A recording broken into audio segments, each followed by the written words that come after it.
friends, welcome to Bucket List Homestead, and today is Three Rivers Pantry Challenge, week 1, part 2. So we're going to take you through the rest of the week in this video. And tonight it's Wednesday, so that means, according to my menu plan, Wednesdays are breakfast. I don't know if you can see that, and I picked a good Wednesday to do this because it's miserable out. We have not seen the sun here since Christmas Day, and we're pretty sick of it. So we're under a freezing rain warning now too. So it's a good night to have some cozy meal for supper. And I'm going to be doing pancakes, and if I'm making pancakes, I'm going to like triple the batch so I can freeze a bunch of them. So the kids or David or myself can just pop them in the toaster or the microwave and they're good to go. So I'm going to make some blueberry ones and some chocolate chip ones, and then I leave some plain so you can add like, I have some strawberries that have been macerating in honey for a couple of days because we were going to use them for something for New Year's Day and I didn't use them. So we got to use those up, and I have some hazelnut spread from my copycat video I did still in the fridge. So we can put some of them on it too if we want. Plus, of course, maple syrup. So the first thing I'm going to do is I'm getting the bacon going. Oh, did I mention we're having bacon with the pancakes? So I cook my bacon in the air fryer. Oh, darn it. I just turned it off. Okay. I find it much easier, especially cleanup. It cooks perfectly, and I don't have to use my oven. So, and I'm also going to be cooking my pancakes on my electric griddle tonight. So what I do is I just cut my bacon in half because it's the only way it will fit in my air fryer. And we're just gonna, what I really love is I can pour the grease from the bacon right into a mason jar, right out of this basket. So that's a nice little tip.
Day 5, Every Bit Counts challenge. Seems like the first week is flying by pretty quick.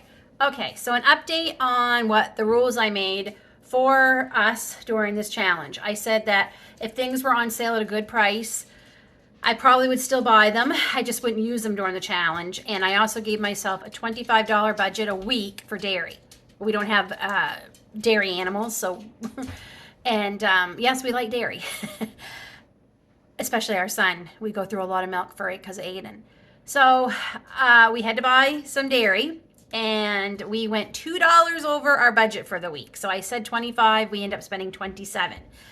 Part of that is because our milk here has gone up. It's almost $7 now for 4 liters, which would be like a gallon in the United States.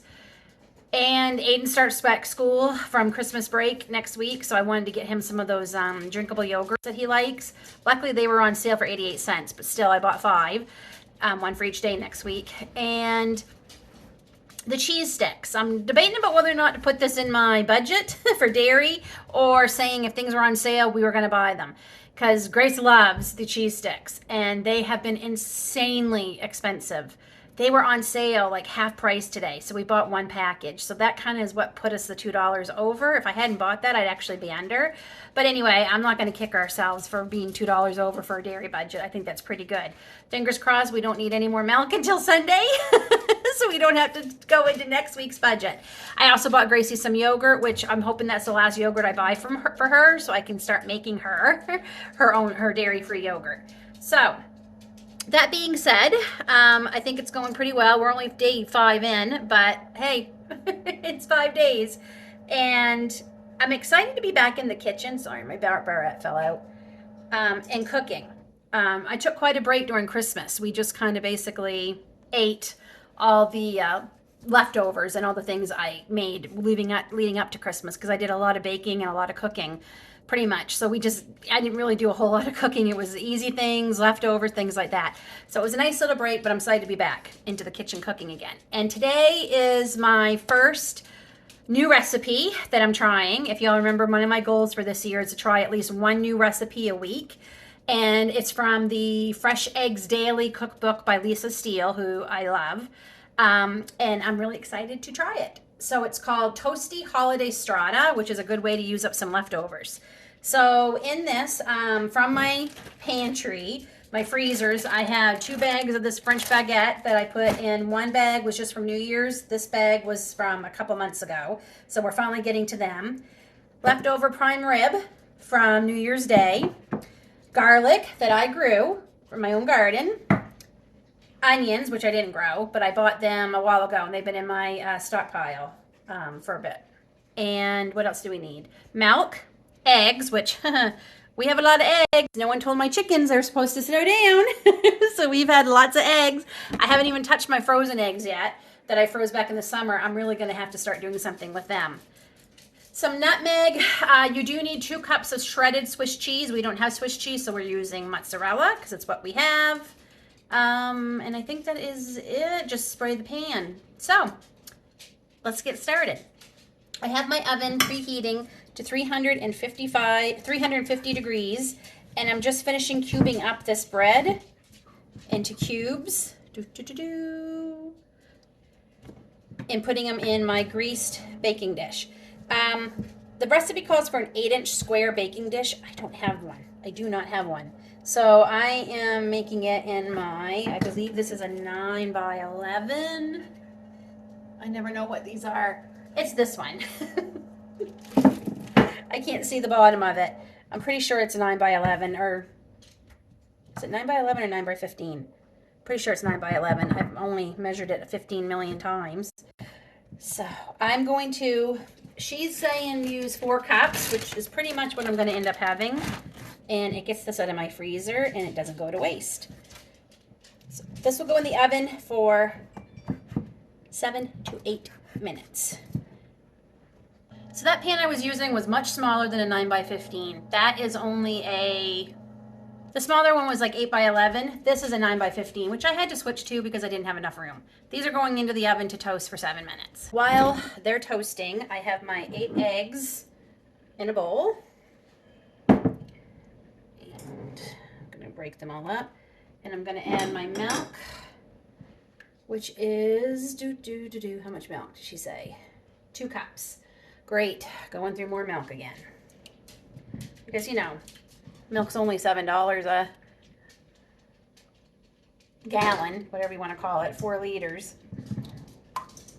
So in the bowl I have my 8 eggs all broke up, 2 cups of milk, a half a teaspoon of ground nutmeg, which is interesting, and I'm going to put a couple of pinches of salt in. this a stir. Okay, and we're just going to set this aside while we cut up the prime rib. Okay.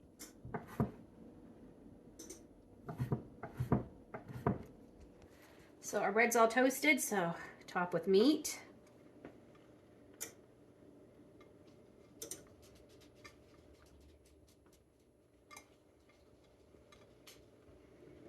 Whoops, guess the dog's just got a piece.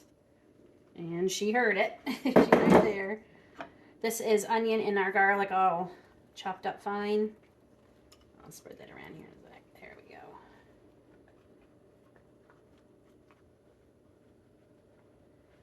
go. And about 1 3/4 cups of the cheese. So you're just going to leave a little bit, about a 1/4 cup.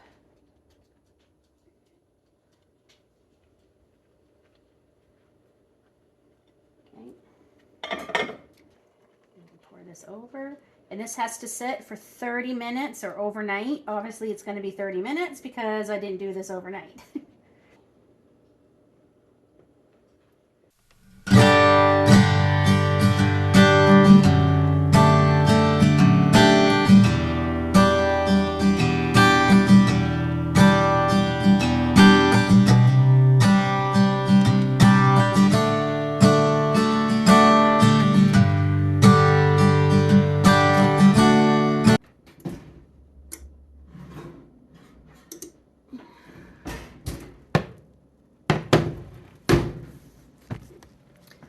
That smells amazing. And I'll tell you what the smell reminds me of. Philly cheesesteaks, which essentially that's what we just made, deconstructed, or Philly cheesesteak casserole. We can't wait to try it. So it has to set for a few minutes, and I will round up David and we'll try it and tell you what we think. And I just wanted to let you know, for supper tomorrow night, it's Friday, which is our favorite night of the week, it's pizza night. And normally I would make my pizza, but going through my freezer, I found a frozen pizza dough that I had made a couple months ago, because my recipe makes 2 and we only needed 1. So I froze it. And Grace says she doesn't really feel like pizza tomorrow night. So I'm like, okay, I only need 1 pizza. So I took it out of the freezer. I let it thaw out all day. It is, well, my messy fridge. It's now back in the refrigerator right there, sitting and fermenting, and we will have that tomorrow. I've showed a couple of times how I make my pizza. I'll link some of the videos in this video to them so you can go see. I warn you, once you have this pizza, you will never, ever, ever, ever want takeout pizza again. Okay, we're gonna try that in just a few minutes.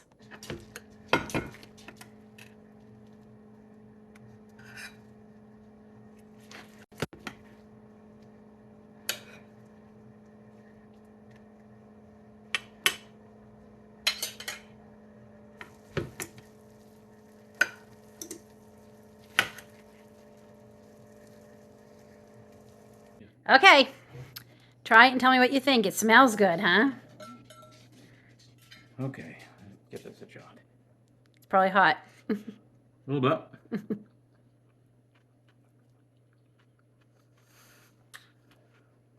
Good? Yeah, that's good. That is good. So you may, I don't know, I think I recorded it, but I ended up putting this back in the oven at 375 for like another 12 minutes because it was still really soggy. So that's one thing I would change. I thought I needed to add the extra milk and egg. Maybe I didn't. But okay, now I'm going to try. Let me get enough of all of it here. Get some cheese.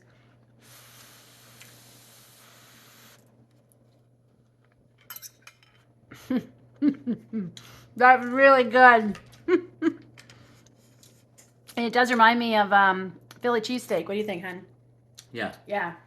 Like a deconstruct, like a Philly cheesecake casserole, which by the way sounds really good, and that might be something I'm gonna try. But I'd say it's pretty good. Not know if I'm crazy about the nutmeg in it. I'm glad I didn't add a whole lot. I don't know if it really adds anything to it. But yeah, I'd say that's a big thumbs up, folks. So we'll see you tomorrow for pizza. Mmm.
it is day 7, the end of week 1 of this pantry challenge, and I love it. The family may not be loving it, but I love well, we did go to the store because we spent our $25 budget and we went $2 over, like I said, but we saved already this week easily a couple $100 by not buying what we normally would. And like I said, it's exciting to get back into the kitchen and create recipes and cook again. But it's also so rewarding every time I open a jar or, rehydrate or take something out of the freezer, whatever it is I preserved or stocked up on the last few months is so rewarding to finally be using it. So all that being said, we are Saturday nights on my menu plan. I made every Saturday that I did clear out the fridge night because usually by the end of the week we've got quite a few leftovers. And we haven't really been eating them for lunch. Kind of been eating breakfast really, really late in the day kind of thing, so we haven't been eating a lot of lunch stuff. So we have quite a few things here left over from this week. So we have mac and cheese left over from, I think that was Monday night. Yes, Monday night. We've got the strata left over from the other night. And just a quick tip about the strata. I will use less bread and less milk next time. We like it. I think we could love it if there wasn't so much bread in it and it was really soggy. So we didn't care for that. So I'm hoping by rehydrating it or reheating it tonight, I'll be able to dry it up some more. We have 2 pieces of pizza left from last night. So Dave and I will each have a piece of that. And I've had this cheese in here since New Year's Eve, I think it is, that we cut up to have with crackers. We need to eat that. So that will be what we have for ending week 1. I'm excited to start week 2, and tomorrow is chili, which reminds me, I'm looking at my menu plan. I need to go take some ground beef out of the freezer. I need to take some chicken breasts out of the freezer. It looks like I need to take out 2 packs of ground beef. So I'm going to go do that, get them in my refrigerator to thaw for the week, and that ends week 1. And I say it's been a great success. How do you think it's been going? Super. Super. Grace is doing pretty okay with it, for the most part. The boy's not enjoying it because I told him I'm not buying him any more cereal until he eats up all that oatmeal that we've been stockpiling for him. And he has been eating it. He really hasn't been bad, really. He has said, are we ever going to get cereal? And I told him I will buy cereal for him when the oatmeal is all gone. So I'll try and take it out of my $25 a week budget. I'm hoping where I won't be buying yogurt soon because I'll be making my own. That will help make up for buying him some cereal. So that's it, folks. End of week 1. I hope you're all doing well on this challenge too. Take care, God bless, and we'll see you all soon.